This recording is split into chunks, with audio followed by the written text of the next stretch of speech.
দুইটা ওয়ার্ক প্যাকেজে কাজ করি, একটা হচ্ছে ওয়ার্ক প্যাকেজ 2 এবং ওয়ার্ক প্যাকেজ 4। ওয়ার্ক প্যাকেজ 2 এর আওতায় আমরা দুইটা ইউনিভার্সিটির সাথে রিসার্চ পার্টনারশিপ গড়ে তুলেছি। একটা হচ্ছে গিয়ে খুলনা ইউনিভার্সিটি আর একটা হচ্ছে গিয়ে সিবাসু Chattogram veterinary and animal science university. সেখানে আমরা ইন্টিগ্রেটেড মাল্টি-ট্রপিক অ্যাকোয়াকালচার এই টেকনোলজিটা টেস্ট করছি দুইটা জায়গায়, একটা হচ্ছে গিয়ে ম্যারিন বেস আর একটা হচ্ছে গিয়ে land base.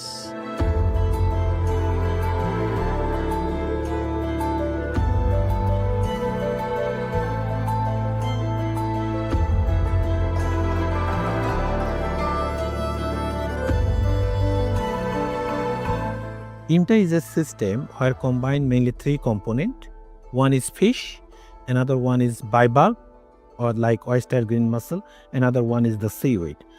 If we combine these three things, there is a synergistic effect, like the fish, the negative impact of fish farming minimized by the seaweed and bivalve.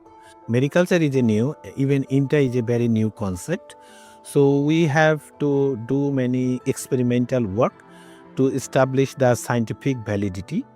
So that's why we are now doing the different experiment with the financial support of the AABS project and FCDO.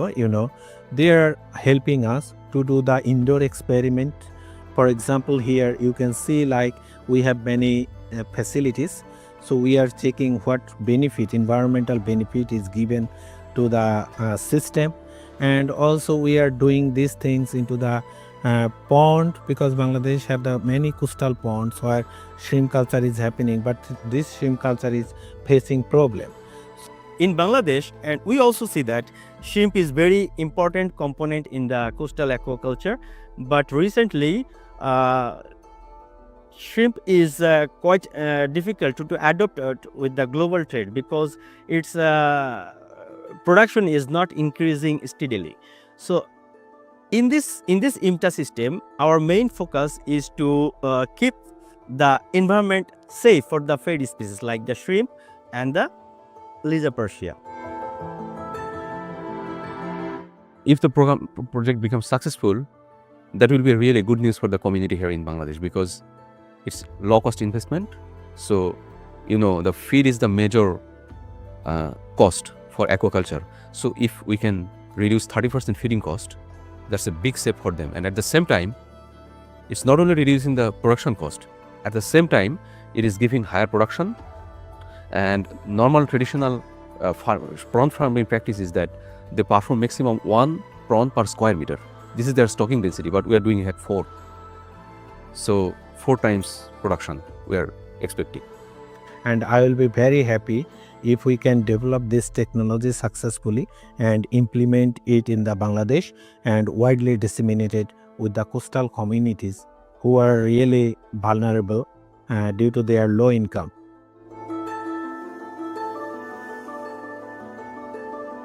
Bangladesh is facing a lot of challenges because we are particularly in the climate vulnerable zone. So if we can actually have a more coherent and cohesive understanding of how incentive packages can be linked with a bigger, broader framework that Bangladesh already has, that would be our expectations. So the work package 4 is looking to assess, strengthen and scale incentives for coastal conservation and sustainable fisheries management in Tanzania, Mozambique and Bangladesh.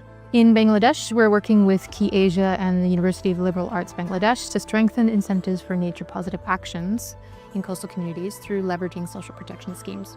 First of all, we're doing the secondary literature analysis, like just to understand the landscaping of what is there in Bangladesh in terms of policy program frameworks.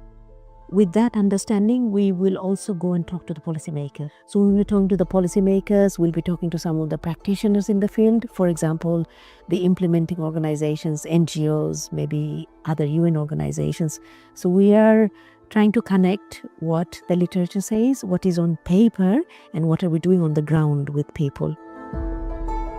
We would be really absolutely delighted if we could continue building that understanding into the implementation of the broader program, so that social protection and the incentive and compensation package can continue on a much more holistic way.